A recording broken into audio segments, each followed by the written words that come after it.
La suite de Bonsoir Lyon, soyez les bienvenus. Dans un instant, on va retrouver mon invité ce soir, Thierry Yamas, représentant Rhône-Alpes du syndicat des discothèques. La réouverture, c'est pour quand? On attend tous la réponse. En attendant, il faut parler protocole aussi. On va l'évoquer avec lui dans un instant. Mais d'abord, les infos à retenir de ce jeudi 10 juin. Et à la une de l'actualité, ils soutiennent la candidature d'Éric Zemmour à la présidentielle. À Lyon, les membres de Génération Z militent pour que le polémiste se lance dans la course pour 2022. Entre deux collages d'affiches dans le Vieux-Lyon, il s'exprime aussi sur la proposition d'Étienne Blanc cette semaine. Le sénateur du Rhône n'est pas contre la présence d'Éric Zemmour pour les primaires des Républicains. Reportage à découvrir dans notre prochain journal.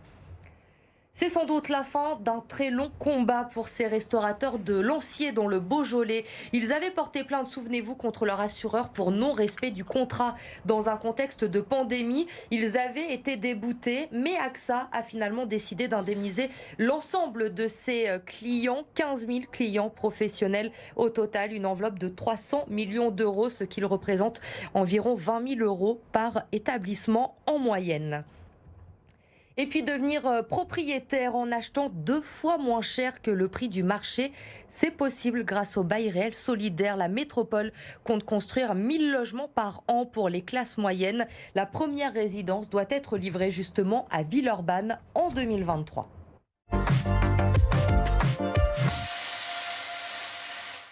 Notre invité ce soir, Thierry Yamas, bonsoir et merci d'avoir accepté notre invitation. Merci de nous recevoir. Vous êtes le représentant en Rhône-Alpes du syndicat des discothèques. Alors hier, on le sait, c'était la 3e étape du déconfinement. Les restaurants ont pu rouvrir leurs salles, les jauges ont été revues à la hausse pour le monde de la culture. Les salles de sport également ont pu rouvrir, mais toujours rien pour les discothèques. Est-ce que vous comprenez les choix qui sont faits? Alors les choix qui sont faits, il y a bien longtemps qu'on ne les comprend pas, puisque justement on est en désaccord depuis plusieurs mois. On essaye de négocier donc de faire valoir notre position. Aujourd'hui, on avance de plus en plus. Et effectivement, la levée des restrictions le 30 juin, les prochains, ça doit être nous, et très rapidement. Et justement, Emmanuel Macron, le chef de l'État, a évoqué il y a quelques semaines cette date du 21 juin. Les discothèques seront fixées. Pour le moment, si je ne me trompe pas, vous n'avez aucune échéance, aucun rendez-vous de prévu. Mais depuis hier, on parle de plus en plus de cette date du 2 juillet. Vous aussi, c'est l'objectif que vous vous fixez. Vous y croyez à cette date du 2 juillet? Alors, on veut y croire. On veut y croire. D'abord par rapport au 21 juin, effectivement, Emmanuel Macron a souhaité nous rencontrer pour discuter notamment, surtout du protocole en fait, d'ouverture, et effectivement fixer une date. Enfin fixer une date. Donc on insiste et on est en train de négocier pour ça, pour qu'effectivement il y ait cette date. Après le 30, c'est le 2 juillet, et c'est l'ouverture qu'on veut faire. Et la grande discussion aujourd'hui, c'est le protocole sanitaire. Alors justement, parce que s'il y a réouverture début juillet, ça se fera évidemment avec un protocole sanitaire strict. Plusieurs points sont en discussion, vous nous l'avez dit. Nos confrères d'RMC ont révélé les détails justement de ce que pourrait être ce protocole sanitaire. On va revenir ensemble, si vous voulez bien, point par point. On va débuter avec le pass sanitaire. C'est la nouveauté depuis hier pour les événements de plus de 1000 personnes en France.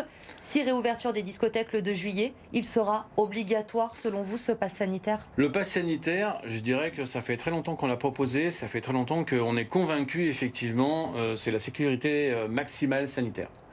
Sauf que y a un temps pour tout. Malheureusement, aujourd'hui, on va dire, il y a environ 6,2% des moins de 29 ans qui sont vaccinés. Donc vous savez aussi que ça représente une grosse clientèle, une grosse part de la clientèle des boîtes de nuit, des discothèques.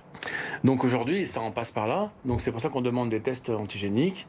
Et un certain nombre, je pense qu'on va dérouler le protocole ensemble, mais le pass sanitaire aujourd'hui, il est valable pour un effectif de plus de 1000 personnes et certains événements. C'est inscrit dans la loi, au Conseil d'État, et c'est surtout un décret.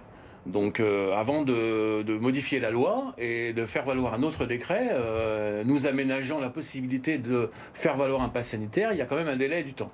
Donc vous voyez que on nous annonce, on veut nous faire valoir, il y a la date du 2 juillet, mais en même temps, il y a quand même des problématiques techniques. Qu'il faut régler d'ici là. Le pass sanitaire, s'il est obligatoire, est-ce que vous pensez que c'est gérable de le mettre en place pour vous? Est-ce que vous ne craignez pas de devoir faire la police à l'entrée des boîtes de nuit? De toute façon, on l'a fait déjà.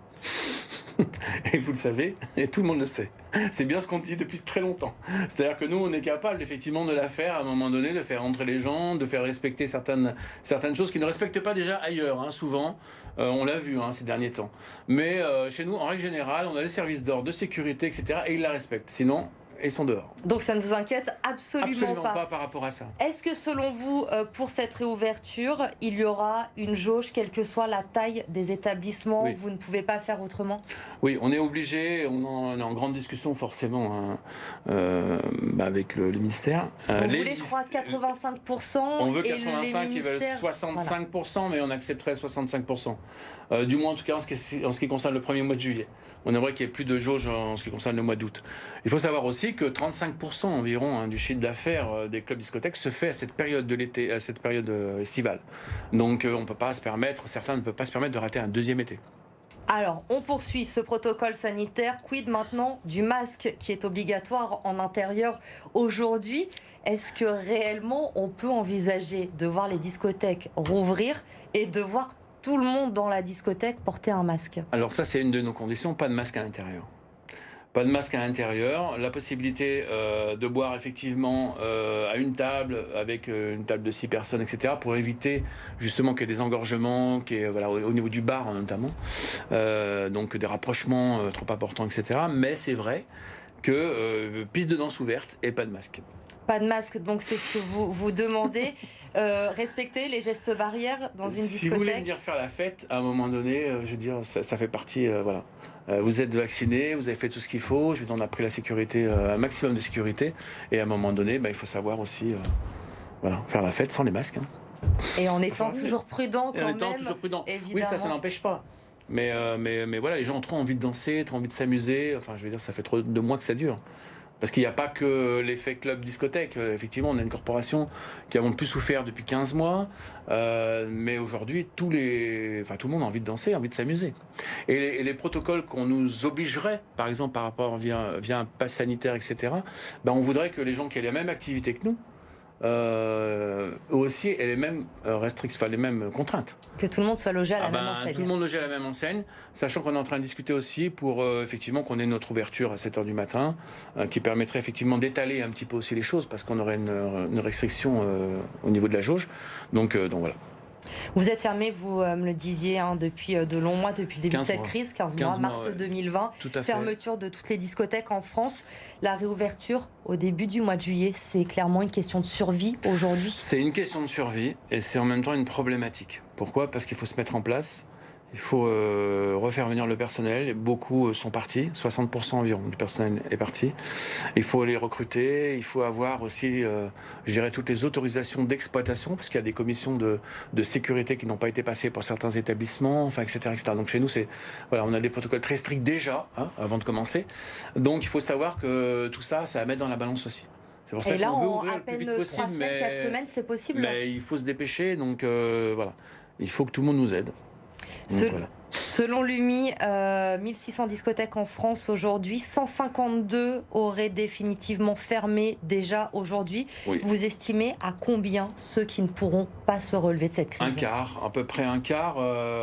Moi j'estime un petit peu plus parce qu'on a des dossiers en cours. Alors pas pour l'instant, mais c'est le cas aussi des restaurateurs. C'est-à-dire qu'il y a beaucoup de restaurateurs, vous le savez, certains vivent encore, ont eu des sous-perfusion entre guillemets, j'aime pas ça, mais effectivement avec des aides, et il y aura vraiment de la casse bientôt, parce que ça va s'arrêter, parce que les bailleurs vont faire valoir les clauses résolutoires, etc., etc. Donc les discothèques et les clubs, ça sera pareil, et s'il n'y a pas de réouverture là, alors ça sera encore pire. Donc on voudrait qu'ils soient accompagnés financièrement, qu'on tienne compte de la dévalorisation des fonds de commerce. Ça, c'est très important, parce qu'ils ne valent plus rien aujourd'hui. Et donc voilà, donc après, on espère que ça va bien se passer. C'est tout ce qu'on vous souhaite en tout cas. Un message rapidement, que vous aimeriez faire passer ce soir, justement, pour convaincre peut-être, s'il le faut encore, la nécessité de rouvrir au plus vite. Je pense qu'aujourd'hui, il y a une nette amélioration sanitaire. C'est important, on en a toujours été conscient. On a toujours fait ce qu'il fallait. Je crois qu'on est la corporation, on n'a pas trop, on a levé un peu la voix, mais finalement, on se dit des fois pas assez. Mais je crois qu'aujourd'hui, on a été les premiers à fermer et les derniers à réouvrir. Donc on aimerait la solidarité, je dirais, de tout le peuple en fait français, parce qu'à un moment donné, ils ont tous envie de s'amuser. Et je crois que voilà, donc messieurs, laissez-nous ouvrir. Et on aura la réponse très certainement donc aux alentours du 21 juin si Emmanuel Messieurs, dames, Macron, hein, attention. messieurs, dames, effectivement, aussi. et on vous souhaite de rouvrir en tout cas le plus rapidement possible. Merci beaucoup. Merci de votre accueil en tout cas. Et puis D'avoir voilà, été à notre bientôt. invité ce soir sur BFM Lyon.